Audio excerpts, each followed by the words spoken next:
Hello, I'm Vern. Welcome back to Story Molder. Today's story is entitled Fake News, Lies, and Crap. As we walked on our journey, a man in the group suddenly pointed at the sky and said, "Look at that! The clouds are angels on high." We said, "Wow, that's true, that's so true. We see it too." The doubter said, "Don't believe him, he lies. There's no such thing in the skies." We said, "We believe. We saw it with our own eyes. So if we saw it and believe it, then it's true. Right? Right?" Fake news, lies, and crap are all intended to misrepresent the truth. Fake news is often associated with distorted and damaging reports made up to look credible about verifiable truths, all of which is intended to mislead. Liars may know the truth, but intentionally ignore it to deceive. And crap is unverifiable nonsense dribble with lots of discrepancies. There is no apologies, and their fiery arrows never cease. For those living in truth, get ready and stay ready by putting on the full armor protection and don't fall prey to any misrepresentation. Go ahead, do it now. Fasten truth like a wide leather belt around your waist. Have righteousness like a metal armor on your chest. Put on your thick leather boots so that you are always ready to spring into action to spread the good news that promise peace. In every situation, hold up the shield of faith, and with it, you'll be able to stop all the fiery arrows of wickedness. Take your helmet of salvation, and God's word as the battle-ready sword, like Lady Justice, swift and final.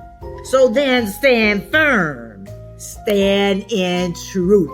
What is truth? Truth is what's real and absolute. It is as absolute as gravity. It's not something that changes like the wind based on how you feel or think. No matter how hard you look, it's not always easy to find, and the search is never complete. Breaking news. If you know the truth and you do not live it, your life is a lie. You can best believe, beloved, if you don't live in the facts that you know and don't search to know the truth, you are living a lie.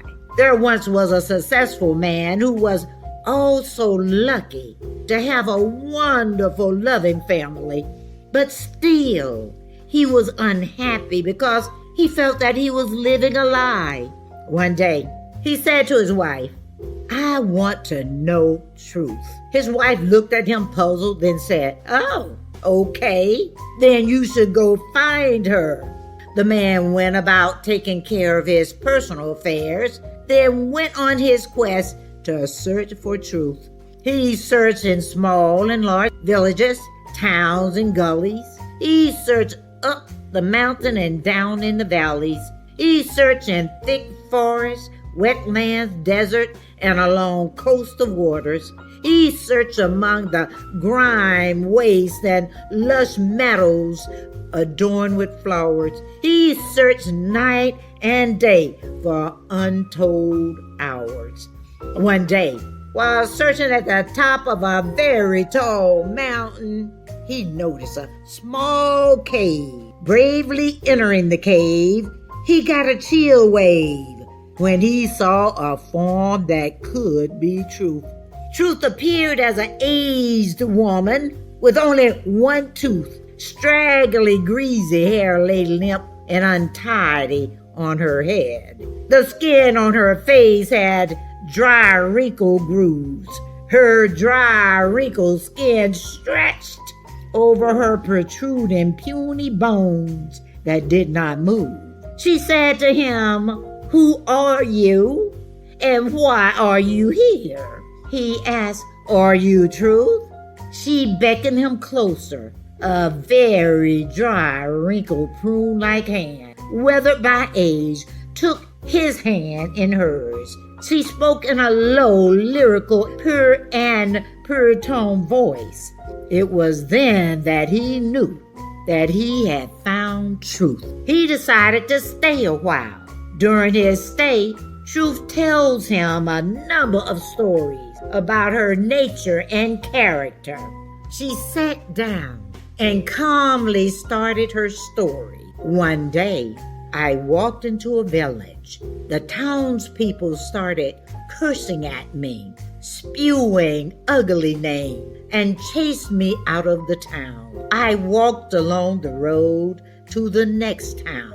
Again, they spit at me, cursed me, and called me names, pushing me out of town. I was so hurt that no one wanted me.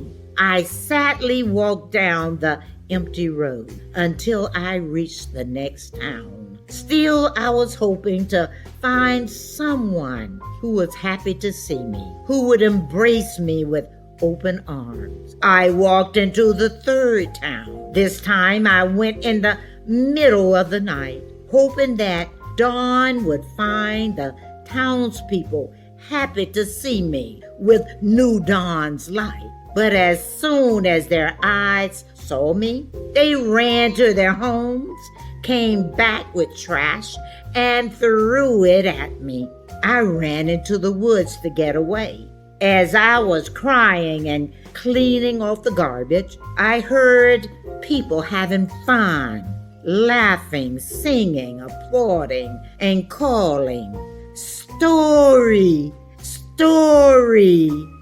I returned to the edge of the woods and saw Story enter town. They brought out fresh meats, soups, pies, and pastries, offering them all to Story, who smiled and lavished in their love and appreciation. When night came, there I stood on the outskirts of town, sulking and sobbing when Story saw me.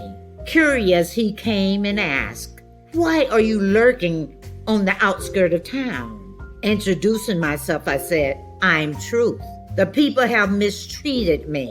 All I want very much is to be accepted and appreciated." Looking with a downward eye gaze, Story replied, "Of course, Truth.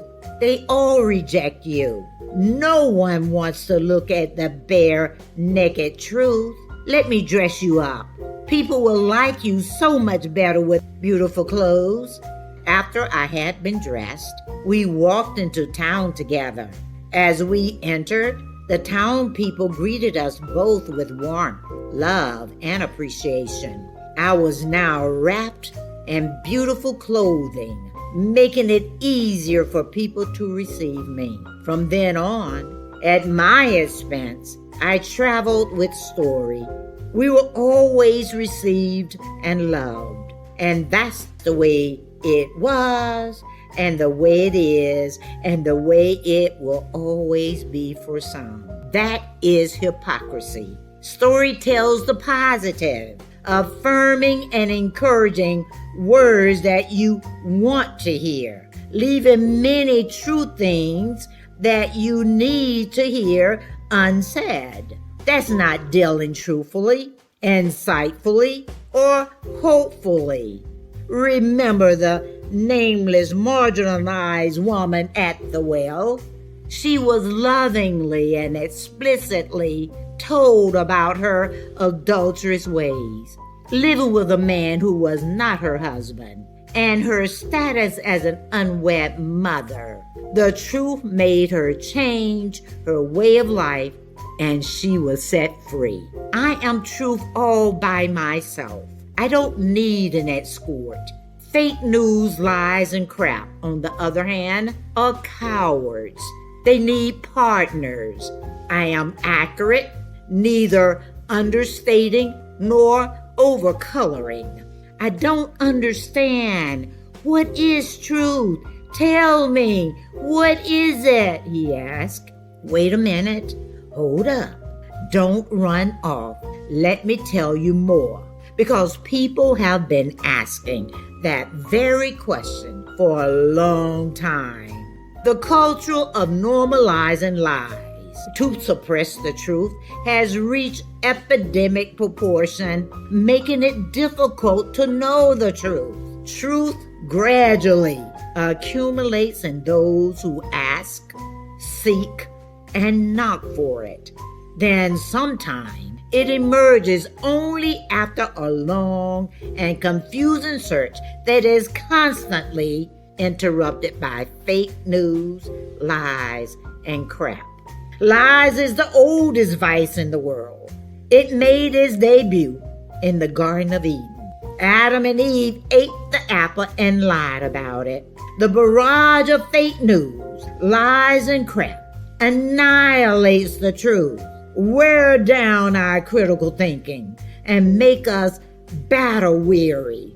We are living in a culture of lies for personal gains, sometimes just for fun, and sometimes for no good reason at all. They just do it because they can, and the truth is not in them. That is the nature of a lie. It lives successfully, all alone, existing and perpetuating as the truth. When the wool is pulled back and it's exposed, the lie dies.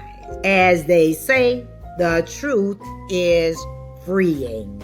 Truth is a verifiable fact. It can't be dressed up like a comfortable fable. It can't disappear by denying its existence. For example, many people denied COVID. Many people died, but COVID still exists today.